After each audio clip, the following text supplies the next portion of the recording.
Oh, my lollipop. You can't have it. Nope. Nope. All right. Give the intro. Go ahead, man. Come on. Come on. That's not gonna. You can't. What is happening, people? What is happening, people? It is Brian Alsruhe with NEVERsate.com, and I just want to do a quick video recapping the last couple days when I was at the Arnold. To start out, this is absolutely not going to be the end-all be-all of all of these videos explaining everything just went on. I think what's probably gonna happen is myself, Nick, and Miles are all gonna sit down and kind of give the entire experience, and especially from Miles' perspective, because so much of this year was totally around just him and what he was able to do and the people he was able to inspire. So really want to get his perspective, but for right now, I just want to give you guys a little bit of a recap of what went on, why I wasn't there the third day, and just say thank you to each and every single one of you who came up and said hi, and just, it was incredible. So for those of you who are kind of new to the channel, 2 years ago, I got invited to be part of kind of Brian Shaw's, not really his team, I just help him out with whatever he is, because Andy is one of his coaches, and I'm good friends with Andy, so kind of came along and just was gonna be there to help out, and became friends with Brian, got invited the next year, got invited this year. However, this year we were already planning, myself and Nick, to go because we have another athlete who was competing there. Nick was competing, but also we wanted to be there to help Brian out in any way that possibly could. So there were already plans in place to go to the Arnold. However, a couple weeks ago when Miles was deadlifting here and that video went viral, like real viral, but luckily the man himself, Arnold Schwarzenegger, actually saw the video, was inspired, and invited Miles and Nick and myself all out to Columbus as kind of a special VIP guest situation. So yeah, the plans definitely changed a good bit last minute. So now instead of doing a 6.5 hour road trip in Dirty Andy's car, we were on a plane that was paid for by Arnold. Life is strange. But basically we get there midday, and that whole first kind of block of time until we went to bed that night was a lot of logistical stuff between food, hotels, rules meetings, athlete meetings, just all kinds of stuff running around trying to set everything up because the storm was about to happen as soon as we woke up the next morning. Now, before I really jump in the story, I just need to note that at this time when we landed on the plane, Dirty Andy's phone went down and was gone for the entire weekend. And since Dirty Andy is our point of contact for all things Brian Shaw related that weekend, we knew things were gonna get very interesting very quickly. Now, I knew our little crew was gonna be pretty busy between Nick competing and all the stuff, Miles, and everything else going on. However, it was so insane that I think I saw Dirty Andy for a total of maybe like 3 seconds the entire weekend. I never saw Brian Shaw. I saw his wife for 1 second, one time backstage for a second, one time ran into her randomly. Man, we were so slammed thing to thing to thing to thing. There was no time. There was no time to get anywhere. I wanted to hang out with Juju Mafu. I wanted to hang out with Mark Bell. I got to see those guys for approximately 1 minute each over the span of days when we were all in the same room.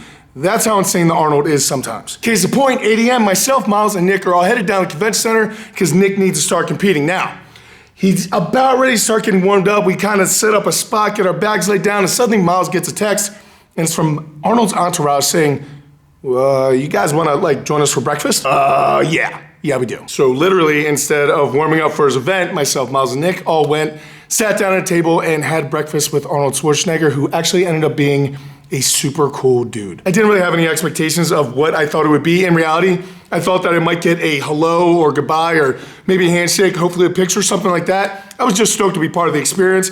However, literally I sat almost directly across from Arnold, and at one point I was like, so like, what's your favorite part of this whole thing? Like, what is there one thing that you look forward to? And Arnold went into like a 5-10 minute explanation of like, all this stuff finished. It was super articulate, super awesome. He really took the time to actually talk to myself, Nick, and Miles just about this, and really didn't need to take that kind of time, and just, it was amazing. So I know Arnold will never see this, but if he does, thank you very much, man. That was absolutely incredible. And to everyone else, if you ever do get the opportunity to meet him, he ended up being a pretty cool dude, at least for breakfast. That dude's an absolute machine though. You would not believe how busy that dude was. But yeah, we were able to get some pictures, and we hung out with his entire entourage and a bunch of cool people, met some amazing individuals there, and guys, don't worry, this is not the last time that you'll be seeing us with Arnold, so stay tuned. But unfortunately, that breakfast meant that Nick was not going to get to warm up and had to go straight in competing, which was interesting. Now, I'm not gonna go into everything happened there. I'm gonna let Nick or Miles, or however we're gonna do that, I'm gonna let them talk about that situation there. I'm just gonna talk pretty much about my experience here. Working with Nick is always awesome, and he's always a game time dude. It's absolutely amazing. I cannot believe that dude was able to compete along with everything else going on, because my mind was spinning 1,000 miles a minute. I can't imagine having the competition on top of that. So Nick, Congratulations, dude. Very impressed. But once Nick got done his 2 events for the day, it was now time to kind of kick over to the pro stuff. However, the way that stuff overlapped, there was no way that we could get from the Nick stuff at the competition over to the Brian Shaw stuff in time to even see him or do anything, wish him luck even. We couldn't do anything. He was already back on the bus, backstage, warming up, doing anything by the time that we left Nick's venue. So that was kind of disappointing, but we did get to see all the pros do their thing, and that was absolutely awesome. If you guys ever go to the Arnold, the pro strongmen are the biggest draw out of everyone. Like, that place just goes nuts when those guys are doing it, especially during the deadlift, and that's what was going on. So unfortunately, Brian did end up tearing his hamstring, and that kind of changed the path of the entire competition for him, as well as made it even harder for any of us to get together because he was so focused on having to try to rehab that injury as much as possible so he could continue to compete for the continuing events. Again, craziness, as always. And then as soon as the pro show was over, we needed to get Miles over to a different venue because that night he was gonna be deadlifting on the main stage. Now, there was some sort of bodybuilding or figure, I don't know, it involved posing. I don't know the distinguishing factors between them, but some people were flexing and oiled up and a bunch of fake tan going on. And after they were done, they were gonna have Miles as well as Derek Carver, who is an amazing adaptive athlete. He's a veteran who is missing his leg and is a multiple-time world champion for the adaptive athletes. Just an incredible, incredible guy and ambassador for the sport. And then they also had 2 Special Olympic athletes there who were getting ready to go to Dubai. So this is all very interesting, right? Because in this situation, there are a lot of people who are just looking at the aesthetics and whatever, and that's amazing, right? Don't get me wrong, I'm not talking down about that. But what this was seeing people who had overcome completely different obstacles, and it was just the coolest thing ever to see them walk out on that stage and just do this, right? So the way that worked out was Miles walked out and hit his first deadlift attempt and people started getting amped up. After that, they had some of these Special Olympic athletes go over, right? Now, there's this one individual, and I can't remember his name, and I don't want to screw it up. I kind of remember, but I don't want to mess it up, buddy, in case you watch this. Anyway, he's going to be doing shot put here in just a little bit. The other guy was going to do deadlifts, right? And so making small talk in the back room, I was like, hey man, how much are you gonna deadlift? And he said 225. And I'm not a jerk. All right, so here's my logic. Miles is getting ready to deadlift like 205, right? Now this dude is substantially more muscular and bigger than Miles, and I'm like, I think you've got the gifts to do more than 225, bro. I just do. And of course I don't say any of this. These are all just thoughts going on in my head, but I'm a little bit confused, I'm not gonna lie. I'm looking at going, this dude looks like he can move some weight. This dude looks strong. I'm pretty sure 225 is his max, right? However, it's kind of awkward back there. I don't want to say anything. They start warming up. This dude pulls 135, and I look at Nick. Nick looks at me, and we're both like, I'm confused. He then proceeds to load 185 and basically rips it off the floor hard enough that it could went through the ceiling, right? So at this time, I'm like, I need to find out. So I go up to the guy, and I'm like, hey, man, just getting some basic information. I'm like, how long have you been lifting? What's going on? I know you're doing 225 tonight, right? And he's like, yeah, I'm doing 225 for reps. And I was like, okay, so you're doing it for reps. I was like, what's your deadlift at? Dude, deadlift's 500 pounds. I think he's like 20, 21. He started a couple years ago and he showed me a picture on his phone of when he started. The guy was an absolute stick. The amount of time and effort that this boy has put in is absolutely amazing. I cannot wait to see what he does. And I'm like, man, so I don't know why you're only doing reps. Like, what's the deal here? And the interesting thing is that he and the other Special Olympics athlete are going away to Dubai to go compete out there in like a track and field / strength type of competition for the Special Olympics. And I was absolutely blown away, man. Those guys were so incredibly impressive. And I honestly cannot wait until that dude is like 32 years old because he's gonna be deadlifting like 800 pounds. But after he went out and repped 225, Miles came back, hit a second attempt on a deadlift. The plan was 3 attempts. And then after that, Derek Carver came out and did a clean and press with 225, and again, with one leg. So super, super impressive. Now, everyone thought he was just gonna do 1 rep, right? I thought he was gonna do 1 rep. We were talking in the back room for literally like a half an hour. Super, super cool guy, talking about all kinds of stuff, completely laid back, no problems at all. I'm watching him from the side of the backstage, standing next to Miles. He cleans the weight, 225, and then just starts strict pressing it. And I think he may have done 7 or 8 reps, just knocking them out in front of people. And people were going nuts more and more with each and every rep. It was just so impressive, so awesome. That guy is a force to be reckoned with. You guys really need to check out his Instagram. He is absolutely incredible. Stuff he does will absolutely blow your mind. But once he got done that, Miles went up and did his 3rd attempt. Now people, I cannot explain to you how cool it was. I got to be on stage, Nick got to be on stage, just standing there cheering him, helping strap him to the bar, coaching him, drilling him. But to see Miles going from where he started to where he is now and up in front of 3,000 people while Arnold is cheering for him, it just, it was moving. It was a really, really cool experience. And it's just something that, you know, for Miles, that's something he will never forget. I'll never forget it, much less, I mean, there were so many things this weekend that Miles got to experience that just, man, so cool. I'm like seriously lacking words for some of the stuff that I saw. But once that was done, it was time for bed. We woke up next morning and Nick had to compete again. Now, he went to his first event, we got that done, and then the pros actually did this big Wheel of Pain, which looked absolutely amazing. It was like a replica of the Conan the Barbarian type of Wheel of Pain. Just an incredible implement. However, that was set up at the same place where the amateurs were set up, where Nick was, so we got completely flooded by people because, again, the pro strongman shows just bring so many people, and this thing's a big, massive spectacle anyway. So literally, we had the choice of like keeping our spots for the competition or trying to push in, and literally I didn't see 1 second of it because the chose to keep our spots. Now, once we knew that our spot was safe, we realized that all these people who were here watching this would be an excellent time to go over and say hi to Juju Mafu and Tom, as well as Mark Bell if we could get over there. So that's what we did, and that's literally the only time that I really pilgrimaged out into the crowd, was to go see Juju Mafu. Now, of course, really, really cool. As soon as I see Juju, I stick out my hand, and he's got a line upon a line waiting for him, and I, of course, walk in front of everybody. I just stick my hand out for 1 second. Juju catches my eye, and I literally just want to say, hey man, love you, hope you're doing well. I'll catch up with you soon, we'll get together.